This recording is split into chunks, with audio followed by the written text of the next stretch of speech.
If you ask a disagreeable person what he wants, say, or she wants, they'll tell you right away. They know. It's like, this is what I want and this is how I'm going to get it. But agreeable people, especially if they're really agreeable, are so agreeable that they often don't even know what they want, because they're so accustomed to living for other people and to finding out what other people want and to trying to make them comfortable and so forth, that it's harder for them to find a sense of their own desires as they move through life. And that's not, look, there's situations where that's advantageous, but it's certainly not advantageous if you're going to try to forge yourself a career. That just doesn't work at all. And so even though on average men and women aren't that much different in terms of their levels of agreeableness by the group, if you go out and you look at the extremes, they're very different. So all of the most agreeable people are women and all of the most disagreeable people are men. And the thing is, the extremes are often what matter rather than what's in the middle. And so one of the ways that's reflected in society, by the way, is there's way more men in prison. And the best personality predictor of being imprisoned is to be low in agreeableness. It makes you callous. Now you might think, well, what's the opposite of compassion and politeness? And the answer to that is, I think it's best sort of conceptualized as a trading game. So let's say that we're going to play repeated trading games. And if you're very agreeable, then you're going to bargain harder on my behalf than you're going to bargain on your own behalf. Whereas if you're very disagreeable, you're going to do the reverse. You're going to think, I'm in this trading game for me, and you're going to take care of your own interests. Where an agreeable person is going to say, no, at best this is, at worst this has to be 50-50, but I'd like to help you every way I can. One of the things you have to be careful of if you're agreeable is not to be exploited, because you'll line up to be exploited. And I think the reason for that is because you're wired to be exploited by infants.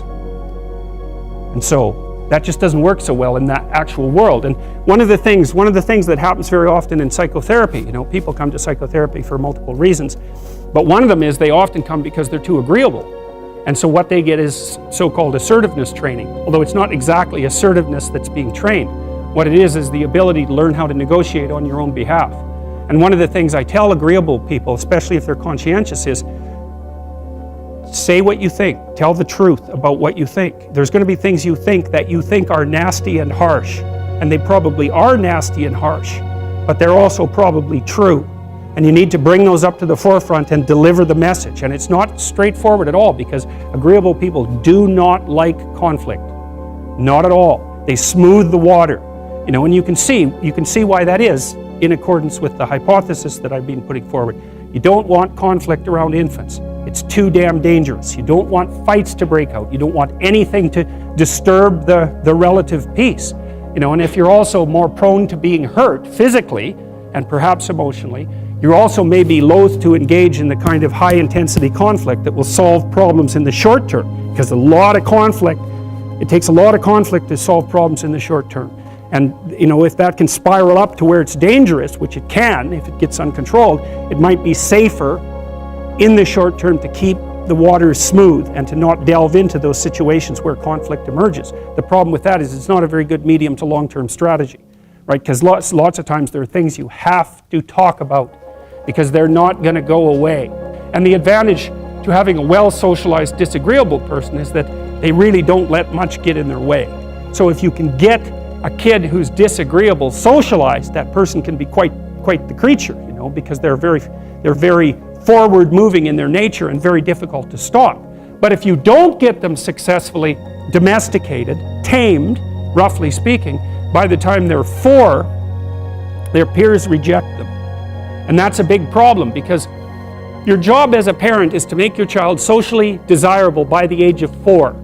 Like you want to burn that into your brain, because people don't know that. That's your job. And here's why. It's easy if you think about it carefully. So you imagine you've got a 3-year-old child, so sort of halfway through that initial period of socialization, and you take that child out in public. Okay, what do you want for the child? Who cares about you? What do you want for the child? You want the child to be able to interact with other children and adults so that the children are welcoming and smile and want to play with him or her, and so the adults are happy to see the child and treat him or her properly. And if your child's a horrible little monster because you're afraid of disciplining them or you don't know how to do that properly, then what they're going to do is they're going to experience nothing but rejection from other children and false smiles from other parents and adults. And so then you're throwing the child out there into a world where every single face that they see is either hostile or lying. And that's not something that's going to be particularly conducive to the mental health or the well-being of your child. If your child can learn a couple simple rules of behavior, like don't interrupt adults when they're talking too much and pay attention and try not to hit the other kids over the head with the truck any more than is absolutely necessary, then and share and play properly, then when they meet other kids, the kids are going to try out a few little play routines on them, and that's going to go well, and then they're going to go off and socialize each other for the rest of their lives. Because that's what happens, is that from 4 years old onwards, the primary socialization with children takes place among other children. And so if the kids don't get in on that early, they don't move into that developmental spiral upwards and they're left behind. And you can imagine how terrible that is, because a 4-year-old will not play with another 4-year-old who's 2. But a 5-year-old certainly will not play with a 5-year-old who's 2, right? Because the gap is just starting to get unbelievably large. And so the kids start out behind, and then the peers leave them behind, and then those kids are alienated and outside the peer group for the rest of their life. Well, those are the ones that grow up to be long-term antisocial, right? They're already aggressive. It doesn't dip down. Now, what happens to normal boys, roughly speaking? Imagine the aggressive 2-year-old types. They get socialized, so their level of aggression goes down, and then they hit puberty and testosterone kicks in, and bang, levels of aggression go back up. And so that's why males are criminals between the ages roughly of 16 and about 25. So, and it matches the creativity curve, by the way. It's so cool. If you look at the spike of creativity among men, 16 to 25, then it starts to go down. Criminality matches that absolutely perfectly. So that's quite cool. So, and the testosterone levels raise the average level of aggression among men. It's more dominance than aggression, actually, and testosterone is by no means all bad.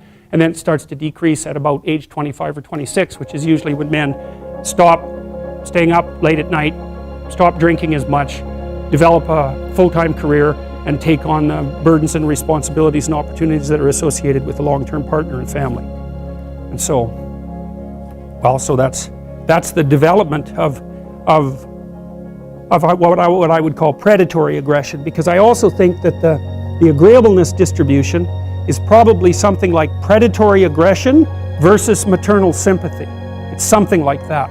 So if you look at other mammals that are predators, because we're predators as well as prey animals, if you look at other animals like bears, the male bear has absolutely nothing to do with the raising of the infants. In fact, the female bears will keep the male the hell away because he's likely to kill the infants and maybe even to eat them. So there's no maternality at all in solitary male mammalian predators.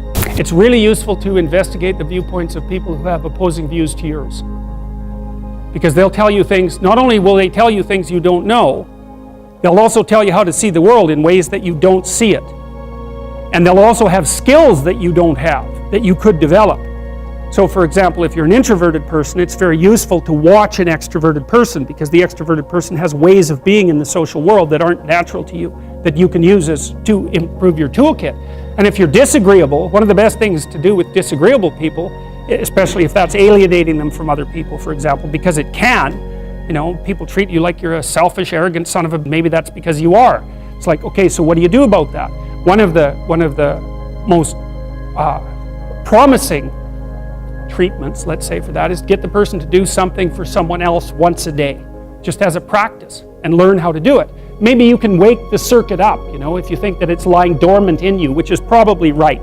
I think we have a very wide range of propensities within us. Some are switched on, genetic propensities. Some are switched on, but I think that if you put yourself in the right situation or walk yourself through the right exercises, you can switch some of these other things on as well. But it takes work and dedication and discipline. I would say, generally speaking, if you want to adapt yourself properly to life, you should find a niche in the environment that corresponds with your temperament, right? You shouldn't work at cross purposes to your temperament because it's just too damn difficult. But having done that, then you should work on developing the skills and viewpoints that exist in the space opposite to your personality, because that's where you're fundamentally underdeveloped. And that way I think you can extend out your temperamental capability across a wider range. And to me, that's roughly equivalent as bringing a richer toolkit to each situation. You know, so if you're hyper extroverted, you should probably learn to shut up at parties now and then and listen just to see what's going on, to see if you can manage it, you know. And if you're introverted, well, then you should learn how to speak in public and to learn how to go to parties without hiding in the corner and saying nothing to anyone. You know, and if you're agreeable, then you need to learn how to be disagreeable so people can't push you around. And if you're disagreeable, you need to learn how to be agreeable so that you're not an evil son of a bitch. So, and the same thing applies even in the conscientious domain. It's like if you're too conscientious, you need to learn to relax and let go a little bit. And if you're unconscientious, it's time, like, get out the Google Calendar, man, and start scheduling your day, right? And beat yourself on the back of the head with a stick until you're disciplined enough so that you can actually stick to something for some length of time and not living in absolute squalor, which is something that would characterize someone who's very disorderly, for example, because they don't notice. It doesn't bother them, disorder. It's like, maybe they can see it, but it doesn't have any emotional valence, and so it doesn't have any motivational significance. You know, so the other thing you might want to think about too, if you're choosing a partner, is try not to choose someone who's too distant from you on the temperamental variables, because you're going to have a hard time bridging the gap. You know, it's hard for an introverted person and an extroverted person to coexist. And it's really hard for an orderly person and a disorderly person to coexist, because they will drive each other nuts. Why don't you pick up? Why are you so obsessed by it? That's the basic argument, you know. So it's useful to know about your temperament so that you can negotiate the space with your partner as well. And I don't think you should try to find someone who's exactly the same as you, because then you don't have the benefits of the alternative viewpoint.